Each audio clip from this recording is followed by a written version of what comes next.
Hello everybody, how are you all doing? Welcome back to Man City Unplugged, your very own Man City fan channel.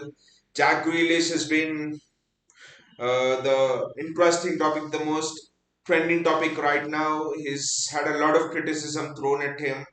I would say partially rightly. I'm only saying partially rightly because of what I feel that a little bit of criticism thrown at him is unjust, and we'll talk about it later on in the show.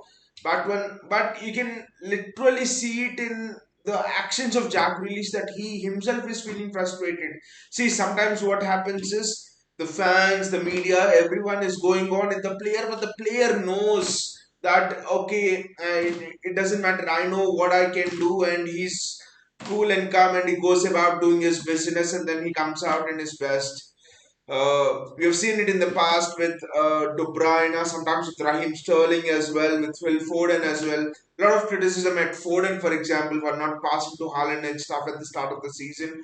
But you never saw it in his reactions and stuff on the field or even off the field. But with Jack Grealish, I'm slightly feeling concerned because you can literally see the frustration in his reactions. Against Dortmund, he was trying to dribble inside when two defenders were trying to block him off and doubling up on him. Still, he wanted to take them on.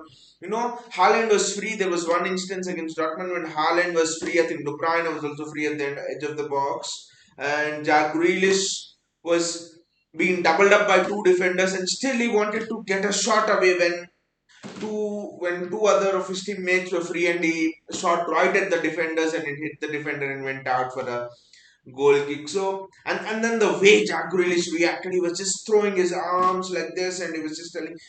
I mean, it was this frustration for me is why it is concerning, because it tells me that even Jack is ruffled.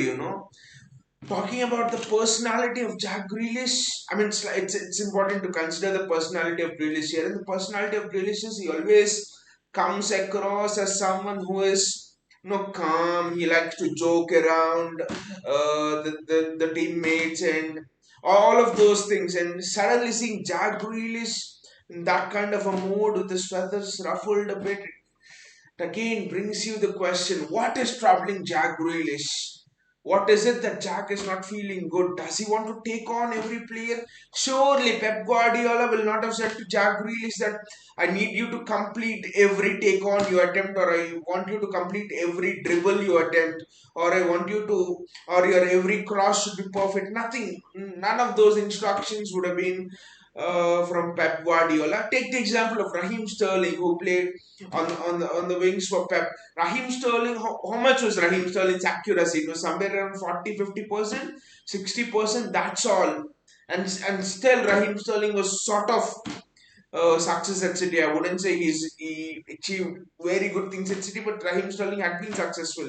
So for one, I think Jack Grealish needs to change his mindset also a bit and think that okay, there are very good players around me, but that doesn't mean that I have to be perfect all the time. But one thing is I have to give my best all the time. And I just have the feeling that Grealish is just trying too hard to always attempt for perfection, which is not possible in football. You even De Bruyne, for example, he attempts through balls and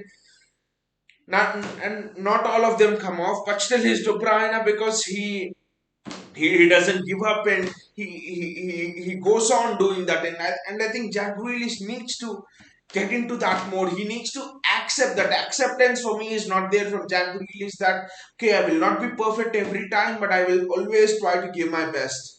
Where a De Bruyne has accepted that, where a Foden has accepted that, Jack Grealish is not able to accept that. So that is one thing why I feel that Jack Grealish is not coming back to his best. And the second thing I honestly feel is that his position. This is why I've actually said not all of the criticism directed at Jack Grealish is actually fair, because I feel that the position of Jack Grealish is it the best position? See, when you're devising a system, the first thing you look at it is, are all of my players being able to get the best out in this system? Am I able to get the best out of all of them with this particular system? Is this system playing to the best strengths of all my players? And unfortunately, in the case of Jack Grealish, no, it's not playing to the strengths of him. In fact, it's limiting Jack Grealish.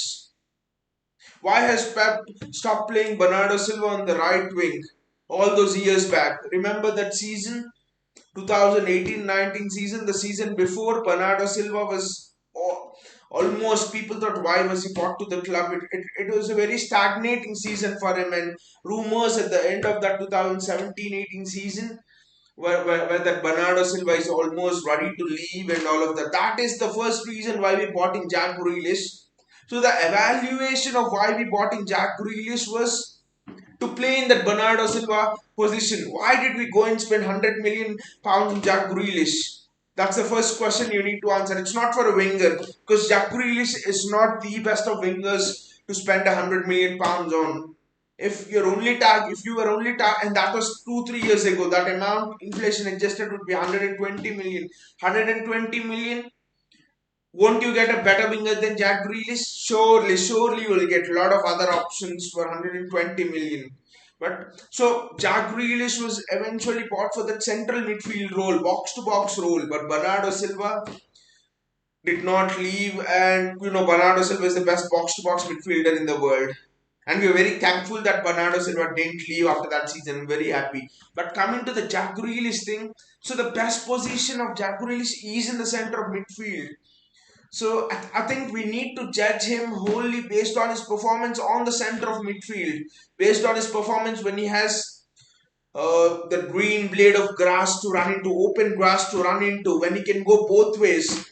When you put Jack Grealish on the wing, it's almost like you're telling the opponents he will go this way, so double up on him. You're almost showing all of it, all of the cards of Jack Grealish to the opponents in advance, which makes it much easier to defend against.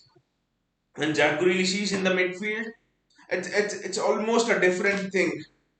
It's almost the same question of, David Silva was played along the wings, right? Under Mancini a bit, under Pellegrini sometimes, and on the wings, you always thought that David Silva wasn't at his best, and under Pep never once played David Silva on the wings. With Bernardo Silva as well, Pep tried him out wide on the right, and then he realized his mistake after season, and he put him in the middle.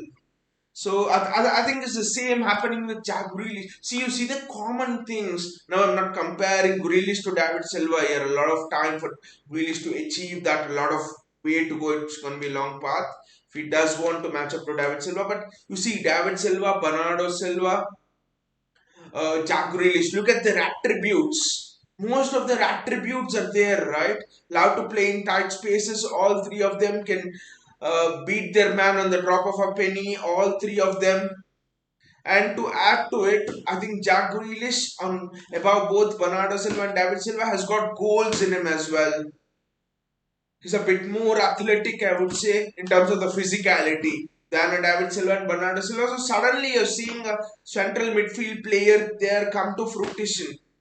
I also think that under good training and stuff, with Jack Grealish, you could also produce a player more close to a Yaya Toure. I know he doesn't have the height, but Jack Grealish does have the physicality, does have the ability to ride the challenges often.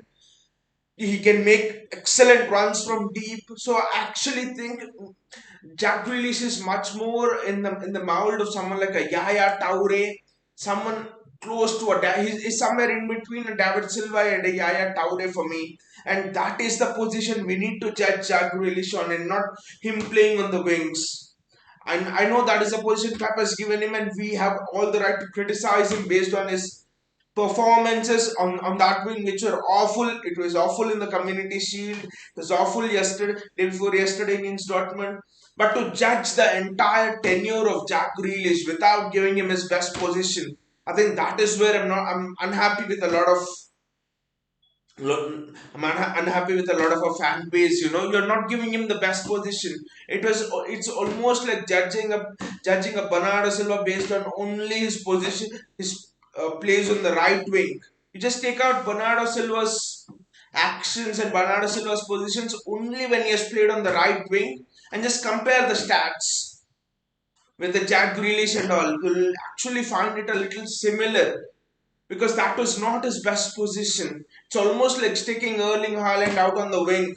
He is wasted, right? What does Erling Haaland do out on the wing? Dribbling is not as dribbling out from very tight spaces. Ball control, extremely tight ball control in small pockets of space. That is not the strength of Haaland. The strength of Haaland are the is striker strengths.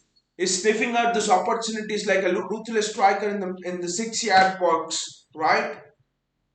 So it's almost the same thing with Jack Grealish. His strengths are close ball control, going both ways, running into space, controlling the tempo of the game from the midfield.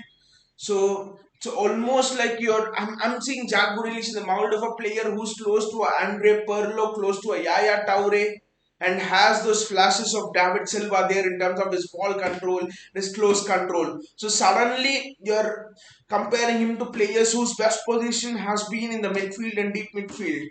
So that is where I think Pep needs to put Jack Grealish in. Now my question is not my question. The question of everyone is how will Jack Grealish put how will Pep put Jack Grealish in the center of the midfield? There's absolutely no space. Gundogan, by the way, playing Jack Grealish on the wing is not dissimilar to sticking Gundogan out on the wing.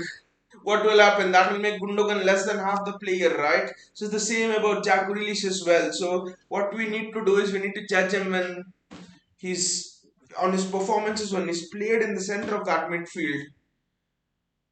Maybe box to box role, but how do you fit him? Like I was saying, Gundogan, Bernardo Silva, Kevin De Bruyne, Calvin Phillips potentially to come in. So literally 4 players who can play in that midfield role, apart from Jack Grealish. And Pep is already struggling to fit in Gundogan, Kevin, and Bernardo Silva all in the same team. I know it's a problem. I know it's a big problem, but Pep really needs to solve this. Unless Pep solves this, you will be getting criticism from Jack Grealish, criticism of Jack Grealish from the fans every game week. Because Jack Grealish, you ain't gonna turn Jack Grealish into an outstanding world class winger right overnight because that needs pace. Wingers need directness and pace, and Jack Grealish doesn't have that. I know Pep's wingers in the past in Barcelona, pace maybe wasn't their major attribute, but with Jack Grealish, I think the style of play Jack Grealish plays, I think wing doesn't suit him at all. So Pep really needs to figure it out. How? I still do not know how does he fit him into the midfield. Maybe does he create a position that seems difficult, but there was an interesting conversation in 2016, right after Pep came here. One of Pep's assistant coaches uh, tells in Pep's book, Pep's autobiography, that Pep's biography, that when Pep came to City early on, there was a big dilemma Pep was facing. He had Kevin De Bruyne and he had David Silva. And in traditional 4-3-3 system with a box-to-box midfielder, you couldn't play both of them because both of their best attributes are attacking wise in the central attacking midfield positions. So what Pep then did was they played a 4-3-3, but unlike a traditional one, you only had Fernandinho holding and you had both Kevin and David Silva in those cam positions, attacking midfield positions, Aguero ahead of them. So now does Pep actually create 3 attacking midfield positions? I do not know. That just seems insane, but Pep is known to come out with insane tactics, right? So will be very interesting to see. And again, I think I'll repeat that Jack Grealish only deserves to get the stick, and we can only judge him when Pep plays him in his usual midfield role and not on the wing. So I actually think the criticism on Jack Grealish is harsh. He doesn't deserve all of it. Maybe if you want to criticize Jack Grealish, you criticize the Pep Guardiola as well, but for playing him out of position. So I really hope you enjoyed the show. If you have enjoyed the show, please click on the like button and also the bell icon and the subscribe button so that you get notifications whenever we come up with new videos.